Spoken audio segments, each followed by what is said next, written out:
हर हर महादेव। आज के अध्याय शिव पुराण का शुरू करते हैं। आइए। भगवान शिव के लिंग एवं साकार विग्रह की पूजा के रहस्य तथा महत्व का वर्णन। सूत जी कहते हैं, सोनक, जो श्रवण, कीर्तन और मनन इन तीनों साधनों के अनुष्ठान में समर्थ ना हो, वह भगवान शंकर के लिंग एवं मूर्ति की स्थापना करके नित्य उसकी पूजा करे तो संसार सागर से पार हो सकता है। वंचन अथवा छल ना करते हुए अपने शक्ति के अनुसार धनराशि ले जाए और उसे शिवलिंग अर्थात शिव मूर्ति की सेवा के लिए अर्पित कर दे। साथ ही निरंतर उस शिवलिंग एवं मूर्ति की पूजा भी करे। उसके लिए भक्ति भाव से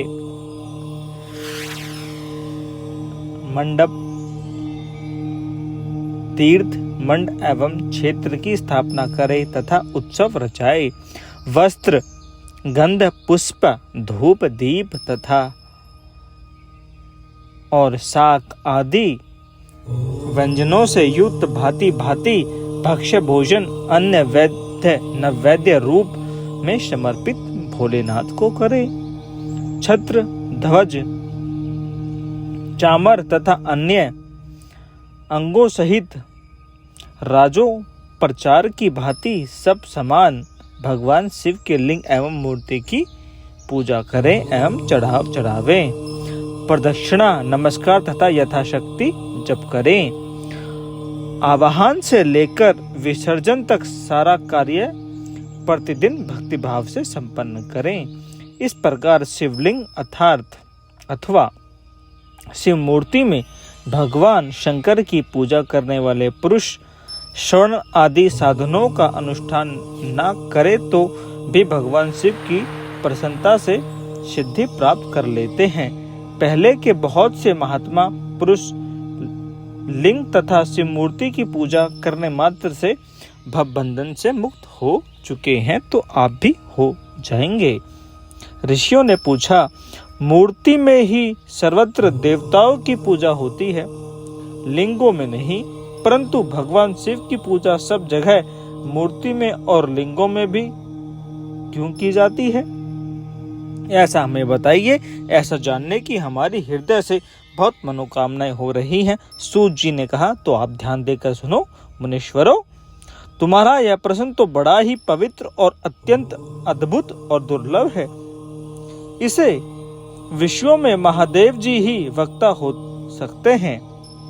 दूसरा कोई पुरुष कभी और कहीं भी इसका प्रतिपादन नहीं कर सकता।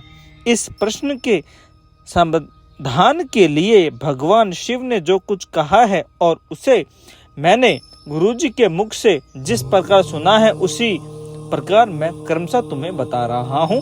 ध्यान देकर सुनो, अपनी बुद्धि को एकाग्रचित्त होकर सुनो, मैं वर्णन कर रहा हूँ। एकमात्र भगवान शिव ही ब्रह्म रूप होने के कारण निराकार कहे गए हैं।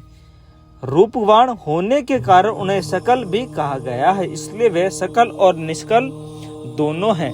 शिव निष्कल निराकार होने के कारण ही उनकी पूजा का आधारभूत लिंग भी निराकार ही प्राप्त होता है, अर्थात शिवलिंग शिव के निराकार स्वरूप का प्रतीक है।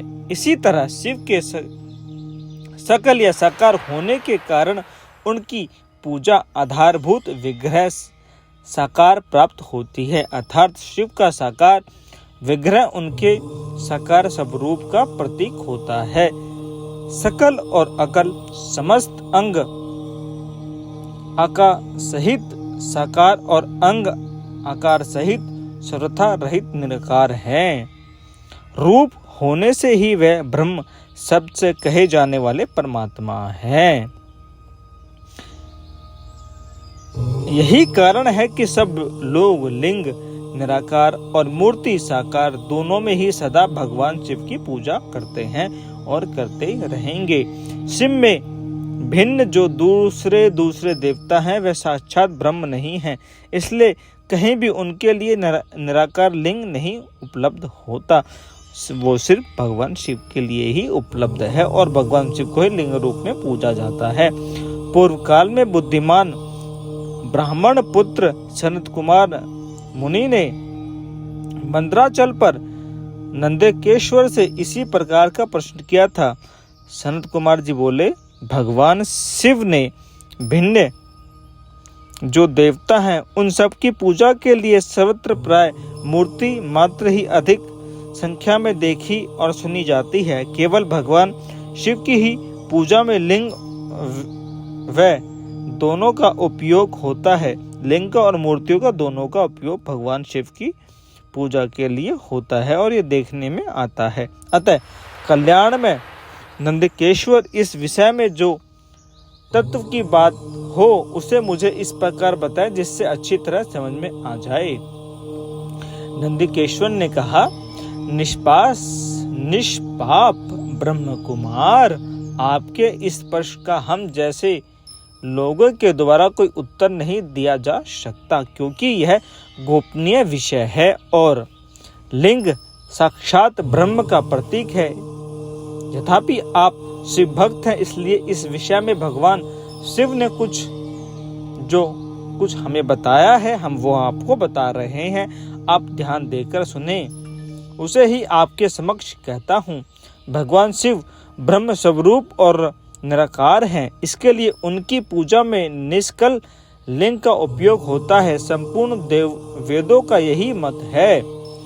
सनत कुमार बोले, महाभाग योगेंद्र, आपने भगवान शिव तथा दूसरे देवताओं के पूजा में लिंग और वेर के प्रचार का जो रहस्य विभाजन पूर्वक बताया है वह यथावत है। इसलिए लिंग और वैराग्य की आदि उत्पत्ति का और उत्तम वृत्तांत है, उसको भी इस समय सुनाना चाहता हूँ। लिंग के प्रकाट्य का रहस्य सूचित करने वाले प्रसंग मुझे सुनाइए।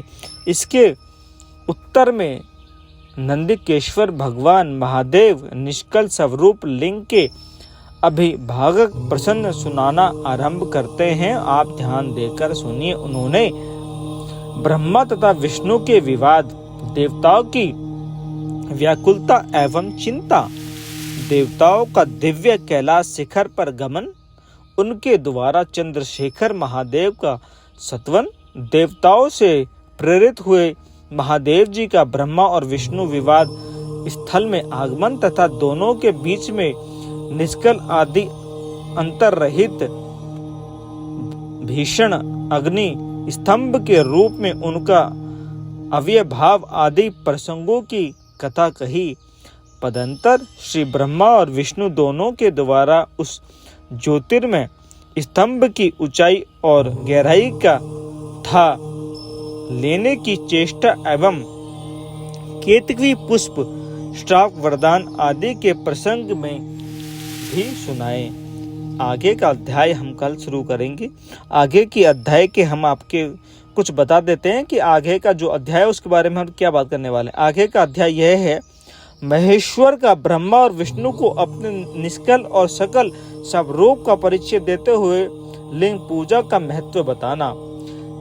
भगवान शिव ने विष्णु जी को और ब्रह्मा जी को यह बताया कि मेरे लिंग और महत्व मूर्ति पूजा का क्या है। आप वो ध्यान देकर सुनेंगे, वो हम अगले एपिसोड में आपको बताएंगे। हर हर महादेव, ओम नमः शिवाय।